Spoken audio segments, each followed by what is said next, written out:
दोस्तों, पाकिस्तान की red ball team के हेड कोच अजहर महमूद ने बाबर आजम को डोमेस्टिक क्रिकेट खेलने का मशवरा दे दिया है। हेड कोच अजहर महमूद ने जनूबी अफ्रीका के हाथों दूसरे टेस्ट में 8 विकेटों से शिकस्त के बाद कहा कि बाबर आजम का फर्स्ट क्लास का तजर्बा कम है और इन्हें मशवरा दिया है कि वो टेस्ट क्रिकेट के दबाव से हम आंग होने के लिए मजीद डोमेस्टिक क्रिकेट खेलें। अजहर महमूद ने रावलपिंडी क्रिकेट स्टेडियम में प्रेस कॉन्फ्रेंस के दौरान कहा कि कौमी टीम के कई खिलाड़ियों को फर्स्ट क्लास क्रिकेट का तजर्बा कम है। साबिक ऑलराउंडर ने कहा कि खिलाड़ी बाकायदगी से डोमेस्टिक क्रिकेट खेलकर ही प्रेशर बर्दाश्त करने का हुनर सीख सकते हैं।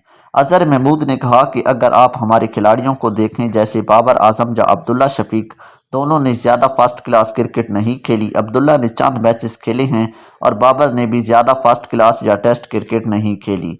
उन्होंने कहा कि जब आप डोमेस्टिक क्रिकेट खेलते हैं तो आप सीखते हैं कि प्रेशर को कैसे संभालना है।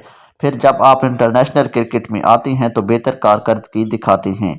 अगर आप नाकाम भी हो जाएं तो आपको मालूम होता है कि वापसी कैसे करनी है। मेरे ख्याल में डोमेस्टिक क्रिकेट ही बेहतरीन हल है। अजहर महमूद ने मजीद कहा कि पाकिस्तान को स्पिनर्स के खिलाफ अच्छी बैटिंग करना सीखना होगी।